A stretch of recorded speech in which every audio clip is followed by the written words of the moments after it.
A few days before New Year's Eve in 2018, a woman in her 70s named Jane Benchley stepped through the front door of her New Brunswick, Canada home after walking her terrier around the block. She called out for her 81-year-old husband, Louis, but the house was quiet. Jane checked their bedroom, then the bathrooms, and even looked in the backyard. And just as she started to worry, she heard Louis's voice from down the hall. She opened the door to what used to be his office. Inside, her husband was hunched over his desk, looking at dusty old accounting logs and muttering to himself. Jane was surprised to find him there. Louis had retired years ago and hardly ever used the office anymore. When Jane asked him what he was doing, Louis slammed his fist down. Then he shoved the folders to the floor, leapt to his feet, and began shouting about how he'd been cheated. A supplier overcharged him for lumber on a contracting job, and he was furious about it. Jane tried to calm him down by reminding Louis that he'd sold his construction business years ago. Any money conflicts from old projects were water under the bridge now. But Louis was not having it. He just stood there angrily shaking his head and fell silent. Jane left the office to give her husband some space to sort through his anger on his own. But at dinner later that night, Louis was still fuming. He barely spoke. Jane couldn't understand why he was so fixated on financial matters from ages ago, but she just hoped a good night's sleep would clear his head.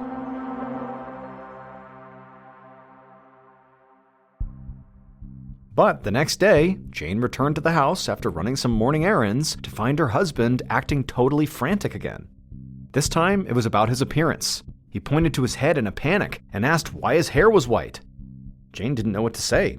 She told Louis that nothing had changed and that his hair had been white for a long time. But he brushed her off and stormed out of the room. Jane had a bad feeling. Momentary confusion was one thing, but her husband's strange behavior the last couple of days seemed like something much more serious. So she went to the office where Louis was and she asked him a simple question. What year was it? And his answer floored her. He said it was 1992, but it was not. That was 26 years earlier. And so now Jane was frightened. Despite his age, Louis hadn't shown any signs of dementia before yesterday. But today, his grasp on reality seemed to be slipping by the hour. Jane found herself wondering if this might be some extremely aggressive form of Alzheimer's. And so she grabbed her phone to book Louis the next available appointment with his doctor.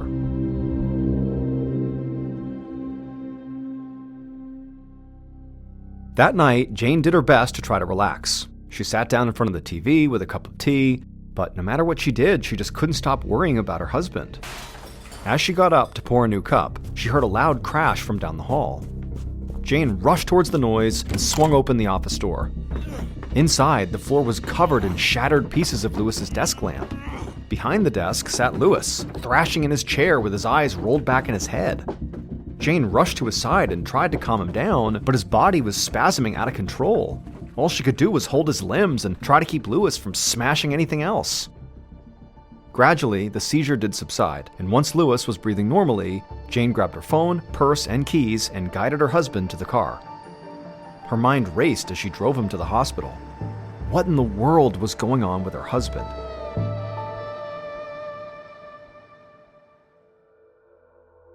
Six months later, in May of 2019, Dr. Alan Marlowe, a neurologist, looked across his office desk at Jane and her two adult children, Ted and Ellen. The mood in the room was tense and very emotional. Jane dabbed at her eyes with a tissue.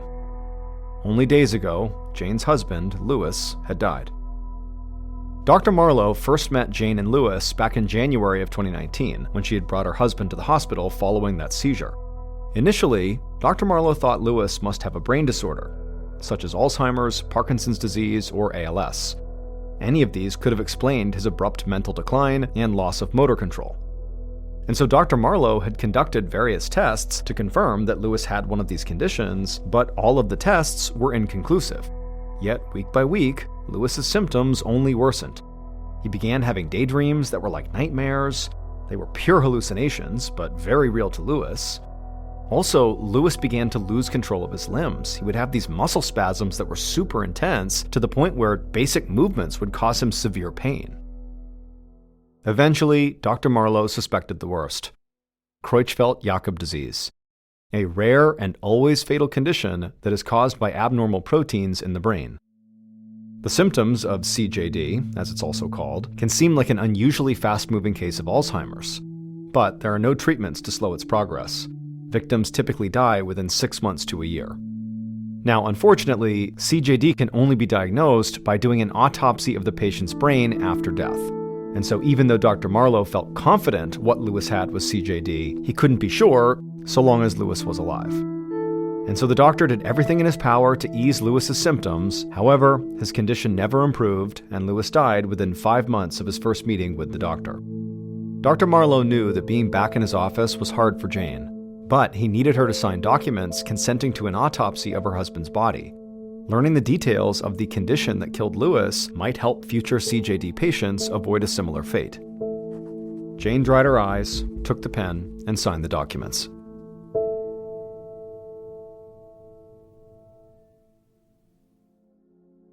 Three months later, in the late summer of 2019, Dr. Marlowe returned to his office to find an email informing him that Lewis Benchley's post-mortem report was complete.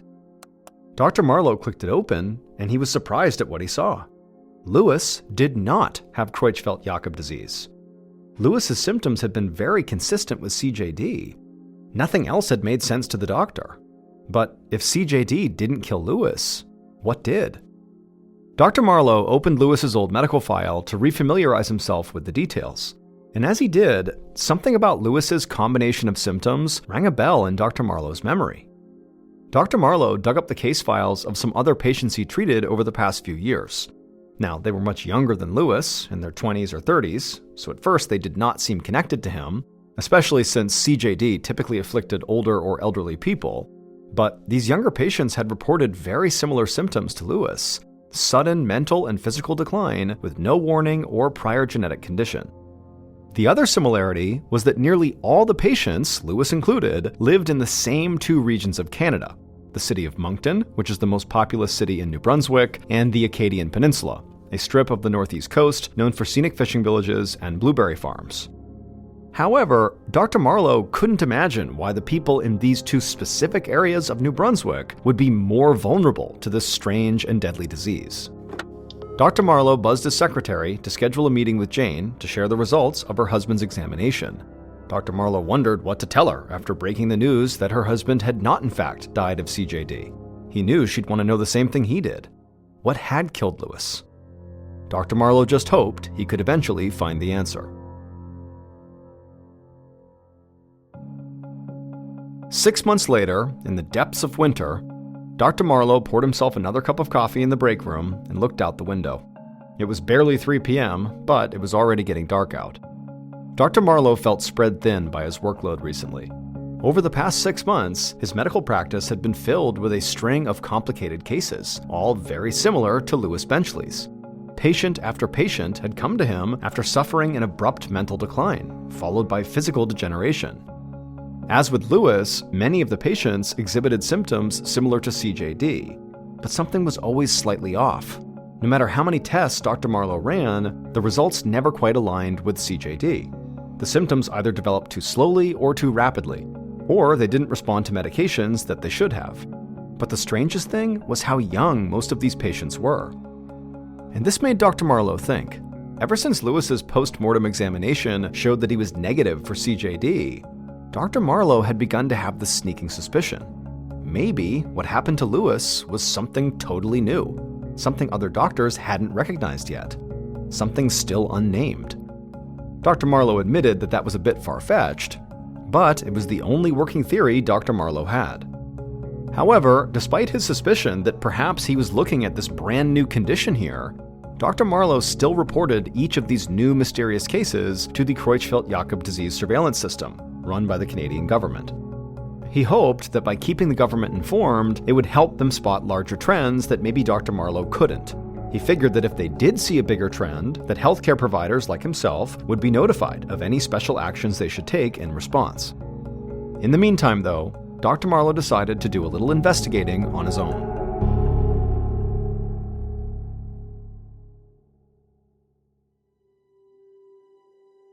A little over a year later, on an early morning in 2021, Lewis Benchley's son, Ted, opened his morning newspaper and saw that the mystery disease that had killed his father was finally getting some public attention. After meeting with Dr. Marlowe, Ted and his sister Ellen had been scared to death. they wondered if the disease might have some genetic basis, and whether as a result, they were at risk of meeting the same fate as their father. But since at this point nobody knew what the disease even was, there was no way to determine if they were in danger or not. That morning, Ted read that Dr. Marlowe, along with a variety of other experts, had been meeting at the Public Health Agency of Canada to discuss a new disease that had afflicted more than 40 people in the region, which meant Dr. Marlowe had discovered at least 20 new cases since Ted's dad got sick. These experts were referring to this disease by the name New Brunswick Neurological Syndrome of Unknown Etiology.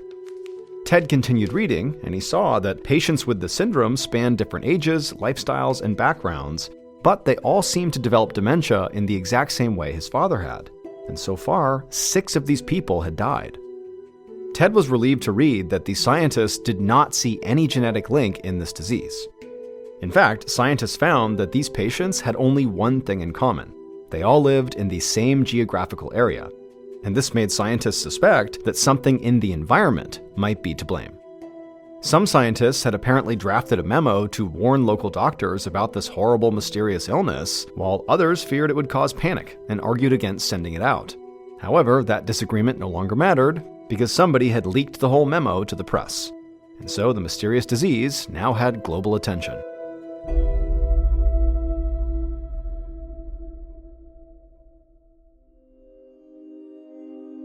With this mystery disease now out in the open, Ted hoped to connect with other families affected by the syndrome, and he would quickly discover that somebody had already set up a discussion group for New Brunswick Neurological Syndrome on Facebook. And soon, Ted would share to this group that the Canadian Institutes of Health Research had offered Dr. Marlowe's group 5 million Canadian dollars to fund a clinical investigation of New Brunswick disease. However, 2 months later, the New Brunswick provincial government announced it would be taking over this investigation, which meant Dr. Marlowe and his team of scientists would no longer be involved. Ted and the other members of this Facebook group could not understand why the government would exclude Dr. Marlowe. He had done more than anybody else to identify the strange condition and its victims. Ted thought the government should be looking to include more scientists rather than leaving people out. It just made no sense to Ted or anybody else in this group, unless something was going on behind the scenes that they weren't aware of. 5 months later, in October of 2021, Ted was driving to work on a crisp fall morning. He kept the windows cracked to enjoy the fresh air, with the radio turned on low. Ted was doing his best to enjoy the morning, but his mind was preoccupied. His father, Louis, had been dead for over 2 years, but his cause of death was still unknown. Ted and his Facebook friends had been anxious for more information, but ever since the provincial government had taken over the investigation, there had been zero updates on the issue. As Ted passed an 18-wheeler loaded with lumber, his ear happened to catch a snippet from the radio. He turned up the volume just in time to hear the announcer mention the New Brunswick disease. The province had been studying a cluster of 48 cases, 8 of which had been fatal so far.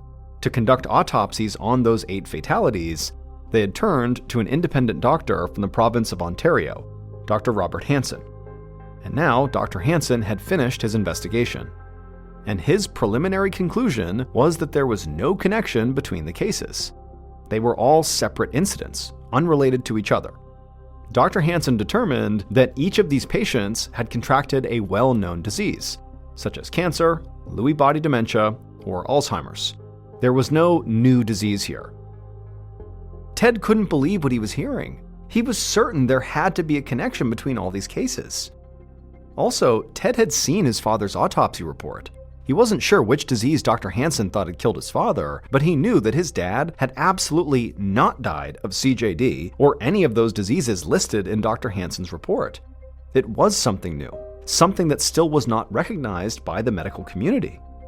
And so now, Ted wondered if maybe the Canadian government wanted to keep it that way. Something just felt off about this whole situation, and so Ted decided he was going to do something about it.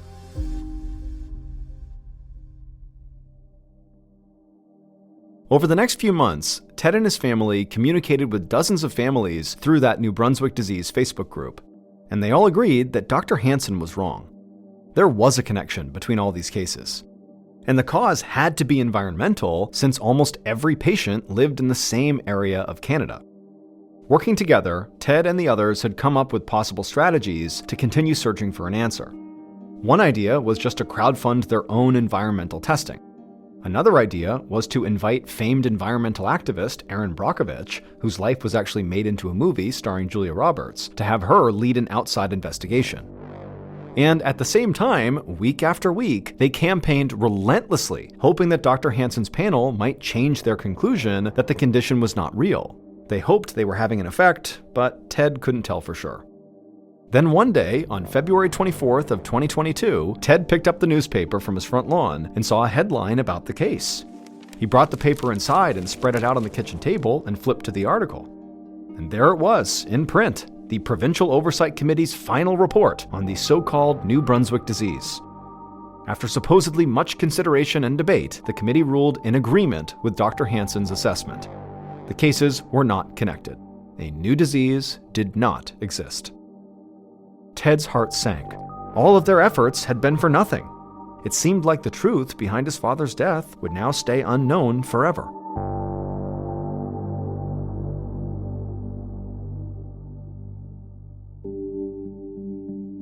Over 8 months later, as the sun was beginning to set on an autumn afternoon in 2022, Dr. Marlowe slumped into his chair behind his desk and sighed deeply. His last patient of the day had just left. Finally, he could take a moment for himself. Even after the government shut down his research into the New Brunswick disease, Dr. Marlowe's workload of patients who appeared to have the non-existent condition continued to grow. Eventually, it totaled 430, 111 of whom were under the age of 45, and 39 had died so far. And almost all of them suffered a similar pattern of sudden cognitive and physical decline. Dr. Marlowe could find little connection between the age or background of the patients themselves, but he did notice a striking pattern in when they got sick. Most of his new cases were clustered around late summer and early fall. He tried to think about what environmental factors might change at the end of the summer. Glancing out the window, Dr. Marlowe let his eyes settle on the line of trees at the horizon, a common sight across heavily forested Canada. But today, it sparked something in his mind. Dr. Marlowe wondered if the late summer spike in cases had something to do with forestry schedules. Dr. Marlowe knew that most logging is done in the summer. Once the trees are felled and hauled away, new seedlings are planted to regrow the area, so it can be logged again in the future. But in order to keep weeds and shrubs from choking off the new trees, loggers spray herbicide.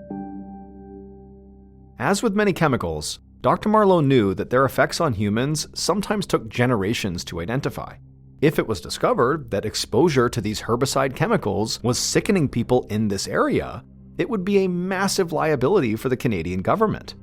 Was it possible that's what they were afraid of, and why the government had closed the investigation? To keep a connection like this hidden? Logging was one of New Brunswick's oldest, biggest, and most profitable industries, and messing with an economic engine of that size was a dangerous business. If the forestry industry feared they might be tied to a public health epidemic, Dr. Marlowe had no doubt that calls would be made to top political leaders to put pressure on them to stop that information from getting out. Too many people stood to lose too much money. Dr. Marlowe wanted to test this new chemical theory, but it would take weeks before he finally found a laboratory that was willing to discreetly run some tests for him. It was a 6-hour drive away in the province of Quebec, but Dr. Marlowe was thankful to have anyone willing to take on this work. In December of 2022, Dr. Marlowe collected blood samples from over 100 of his New Brunswick disease patients, and he shipped them to this laboratory. His goal was to test as wide a spectrum of patients as possible to make sure his results were scientifically sound. Weeks later, Dr. Marlowe finally got word from the lab that the tests were complete. He swiped open his tablet to check the results, and what he saw astonished him.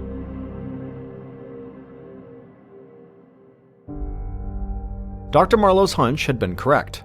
The results from the Quebec laboratory proved it. 90% of Dr. Marlowe's patients' blood samples contained elevated levels of glyphosate, which is a herbicide routinely used in forestry work. In one case, the levels were 15,000 times higher than the lowest detectable numbers. The chemicals in glyphosate block an enzyme necessary for plant growth, so any weeds or grasses sprayed with it eventually die. Dr. Marlowe was certain that this chemical was having a long-term, sometimes devastating effect on people's health. But despite his findings, not everyone agrees that glyphosate can be harmful. The United States Environmental Protection Agency ruled in 2022 that glyphosate causes no health risk, even to children. But in Canada, the debate is beginning to tilt in Dr. Marleau's favor.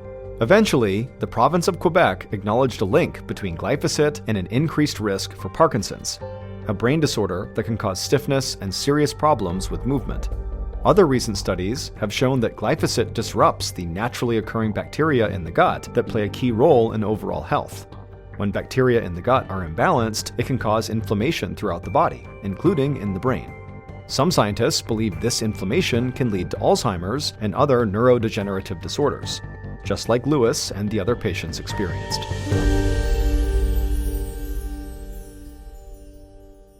Dr. Marleau continues to hold out hope that the government will resume their research, and he may get his wish.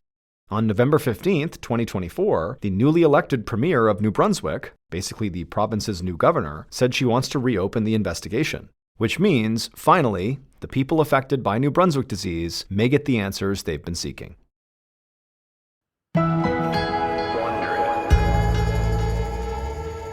Just after midnight on June 22, 1991, Charles Holden was on his way home from work when he decided to stop at a fast food restaurant near his house in Harrington, Delaware. After grabbing a quick bite to eat, Charles left the store and got back in his truck. He turned it on and he was about to drive out of the lot when he stopped because there was this man running towards him, waving, trying to flag him down. So Charles put his truck back in park and he rolled his window down to see what this guy wanted. And when this stranger got close enough, he told Charles that his sister was having a baby and he needed a ride to the hospital, which was about 20 minutes away. Charles couldn't tell if this guy was lying. It was super late. He didn't know this guy and he just had a bad feeling about him. And so he told him, "No, I'm sorry. It's too late. I gotta get home. It's too far out of the way." The stranger immediately looked dejected and turned around and started walking away. And as Charles was watching him go, he felt bad and said, "You know what? Hey, come back here. I'll give you a ride part of the way there."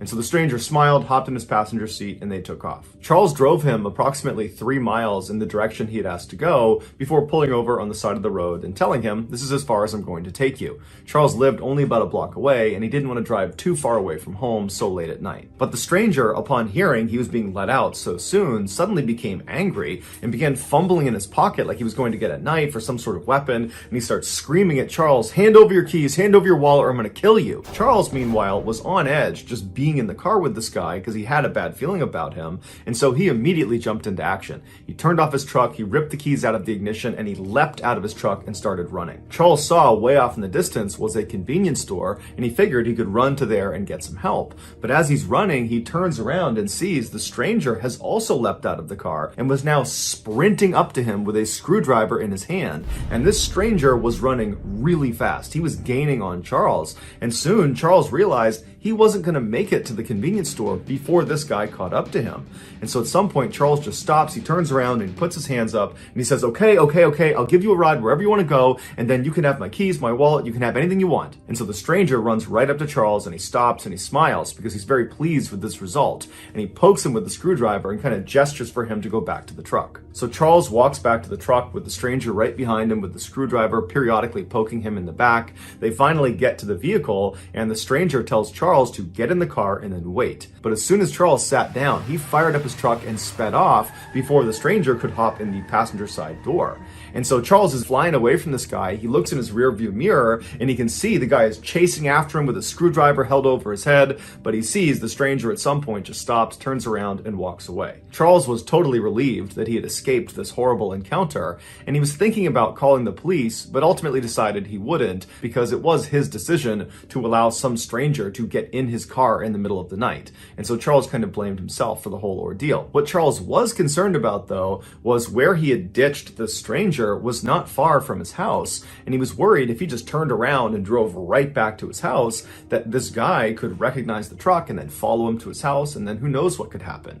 And so Charles decides he's just going to stay outside of town and drive around for a while to make sure this stranger is long gone by the time he comes back. So after about an hour of doing just that, driving around outside of town, Charles goes back into Harrington, Delaware, and he gets on his street, and he's shocked when he sees the stranger who had just tried to kill him is walking down the road right in front of him. But luckily, the stranger did not hear or see Charles pull onto a street, and so Charles immediately throws it in reverse and he gets out of there and he drives off. At this point, Charles decides he needs to tell police because he doesn't know if this stranger actually knows him and that maybe he's targeting him and he's waiting for him at his property. And so he calls 911 and he tells the dispatcher about what had happened earlier and how this guy is now lurking around his property. And the dispatcher tells him they'll send an officer out to him. And so a few minutes later, an officer showed up at the payphone where Charles was, and they told Charles they would escort him back to his property. And if the stranger was still out in the area, they would arrest him.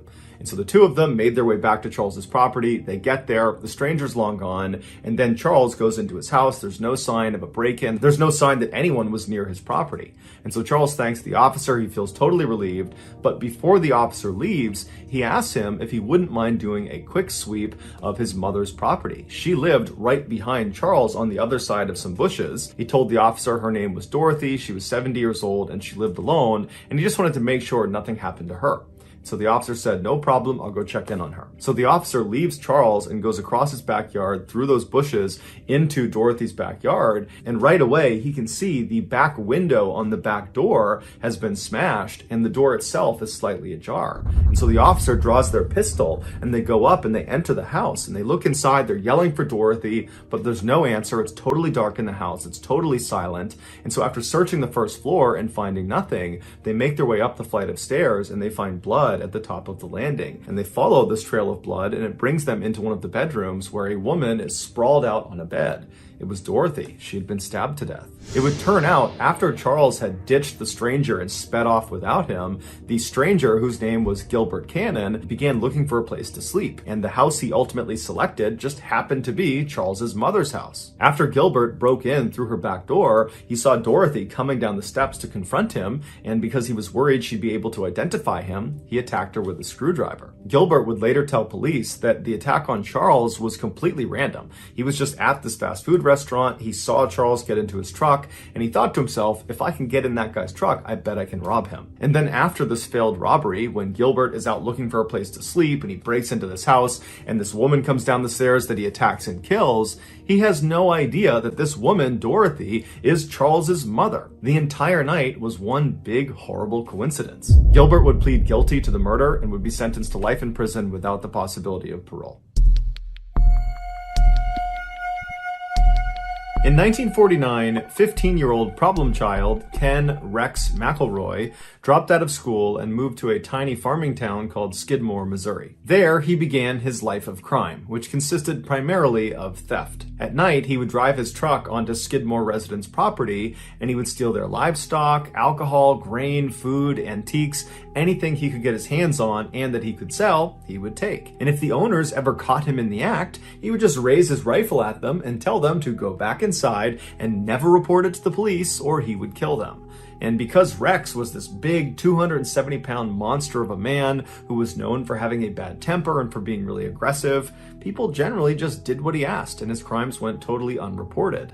In the rare instances that victims would report Rex's crimes to police, Rex would begin intimidating them and their family by staking out their houses at all hours of the night, or he would just walk directly up to these victims and he would say, "I will kill you if you testify against me." And if none of those tactics worked, Rex used some of his illegal money to hire one of the very best defense lawyers in the entire state, a lawyer who had famously represented the mob, and he would step in and get Rex off of virtually any charge, including the time Rex actually did shoot one of the owners who caught him in the act. Over the years, Rex would use these fear and intimidation tactics not just to make money, but also to prey on young women and girls. In the 1970s, when Rex was in his 40s, he began stalking a local Skidmore girl who was 12 years old named Trina. After assaulting her dozens of times, Rex learned her family was going to be pressing charges against him. So Rex burned down Trina's family's house and killed the family dog, and then threatened to kill the entire family unless they signed paperwork that would legally marry their daughter Trina to Rex. This would protect him legally in case they pressed any charges against him. After the family finally relented and signed off on the marriage, Trina was forced to come live with Rex at his house, and within 2 years, she became pregnant. After the birth of her child, she took her baby and tried to run away from Rex, and she ran back to her family's new house, and she was hiding there, but Rex tracked her down. He took her and their baby back, and then Rex proceeded to burn her family's house down again, and again killed their new family dog. By the end of the 1970s, Rex wasn't only just the most hated person in Skidmore, he was the most destructive person. He had hurt so many people in town, but it seemed like no one could do anything about it. It was like he was untouchable. Then a single piece of candy changed everything. In 1980, one of Rex's children was at a local grocery store in Skidmore when they were caught stealing a piece of candy. When the shopkeeper asked the child to put the candy back, they refused, and it caused this huge fight, and before long, Rex has found out about this huge fight, and Rex, instead of being upset with his child for stealing, he becomes enraged that the shopkeeper had the audacity to accuse his child of a crime. And so Rex began stalking the owner of the store, a 70-year-old man named Bo, along with the rest of Bo's family. At all hours of the night, Rex would just show up in front of their house with a gun slung across his lap, and he would fire shots into the air, and then during the day, he would walk right up to Bo and he would tell him, "I'm going to kill you." And so Bo and his family knew it was only a matter of time before Rex did become violent, and they were right. In July of that year, Rex showed up at Bo's grocery store with a shotgun in hand, and Bo, who was in the back of the shop loading groceries through the back door, he turns around and he sees Rex walking up to him. They have this heated confrontation where at some point Rex just raises a shotgun and he fires a shot into Bo's neck. Bo was gravely wounded, but he would survive, and Rex would actually get arrested and would be charged with attempted murder. And it seemed like, for once, maybe Rex was actually going to get what was coming to him, but he didn't. The attempted murder charge was lowered to just assault, and he was given 2 years in prison, but he would only serve 1 day in jail before being released on bond. And as soon as he was out on bond, he went right to his house and he got his rifle that had a bayonet attached at the end of it, and he went right to the tavern in the middle of Skidmore, and he began telling anybody who would listen that he planned to finish the job, i.e. he was going to kill Bo, and he described in very graphic detail how he planned to do it, which involved this rifle and this bayonet. Patrons that were at the tavern that saw Rex and heard these claims, they were scared for Bo, and so they left the tavern and they told city leaders about these threats. And so city leaders at this point, they've had enough of Rex, and they decide they're going to host this secret meeting that will not include Rex the following morning.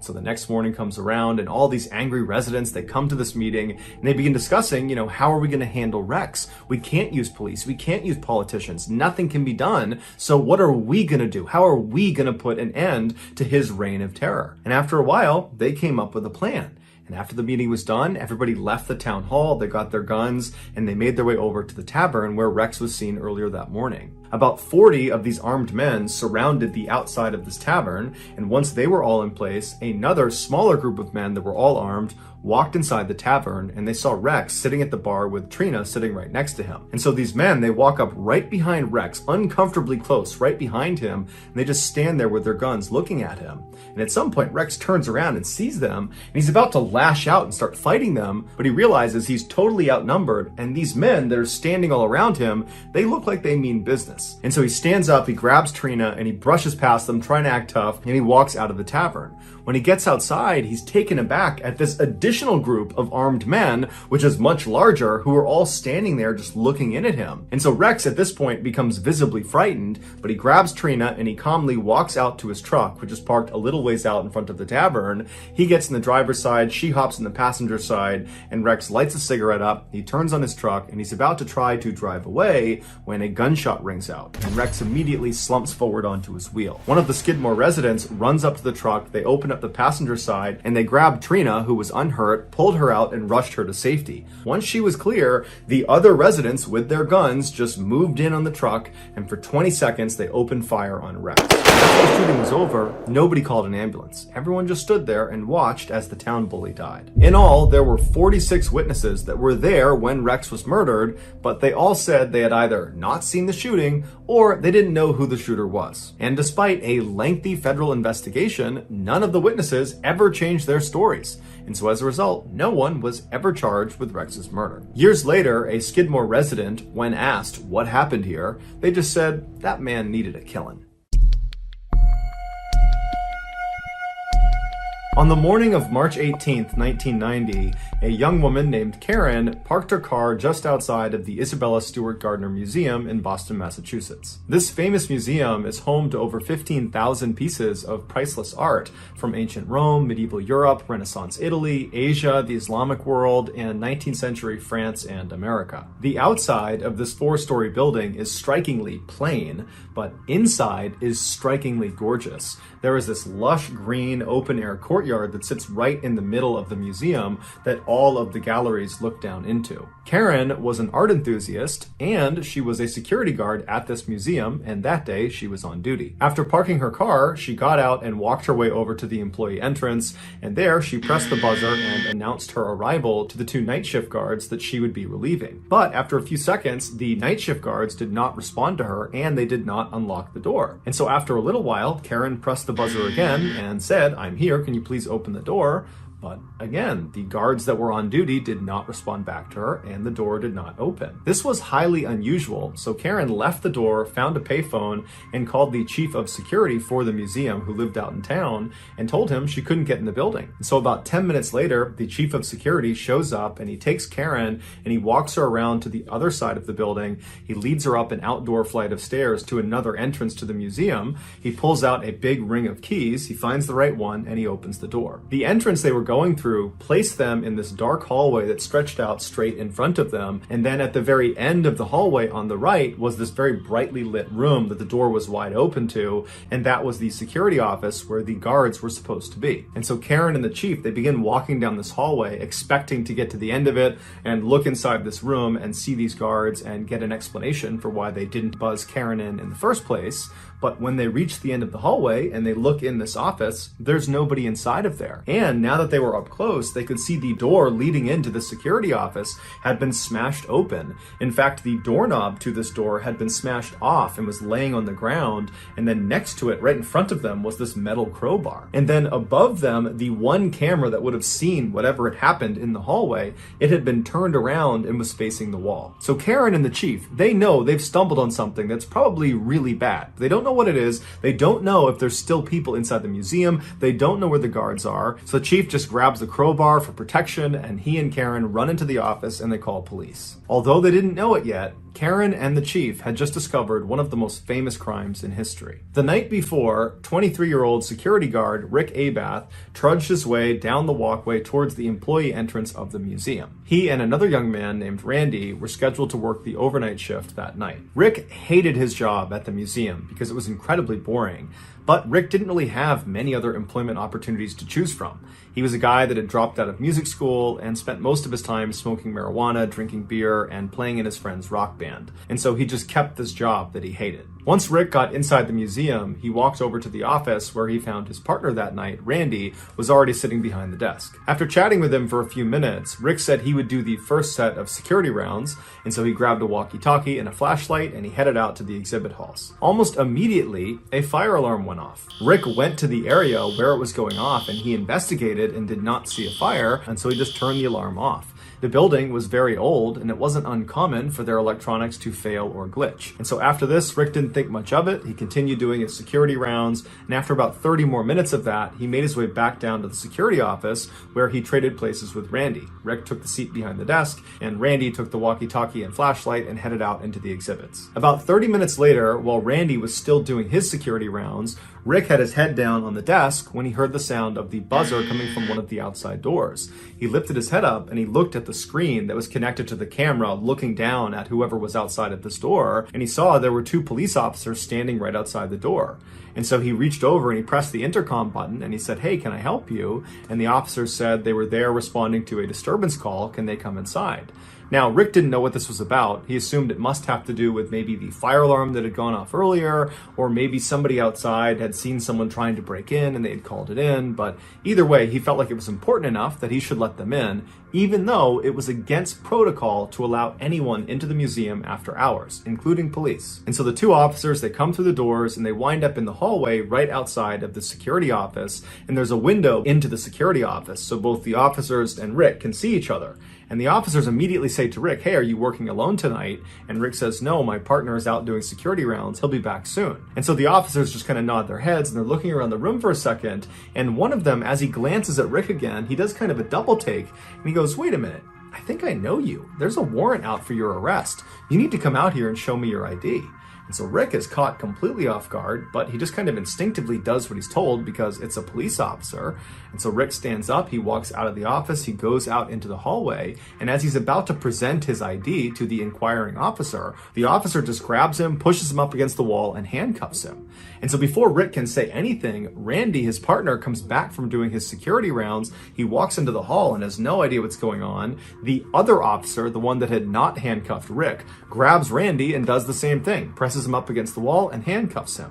And so as Randy and Rick are standing there up against the wall with their hands behind their back, they're looking at each other, they're looking around thinking, what's going on here? And at some point, Randy just blurts out, "Why are we being arrested?" And that's when one of the officers just says, "Oh, you're not being arrested. You're being robbed." Rick and Randy were led by the imposter cops down into the basement of this building where they were bound and gagged with duct tape. And then these two thieves proceeded to spend the next 81 minutes walking all around the museum, ultimately stealing 13 pieces of art before destroying the security footage and then fleeing the building. Rick and Randy were discovered unhurt later that morning by police, still tied up in the basement. Despite dozens of suspects, numerous viable theories, and a massive monetary reward, these two art thieves were never caught and remain at large today. As for the 13 pieces of stolen art, one of which includes the extremely rare Rembrandt painting called The Storm on the Sea of Galilee, which is his only seascape in existence, they are still unaccounted for. And combined, they are worth a staggering $500 million.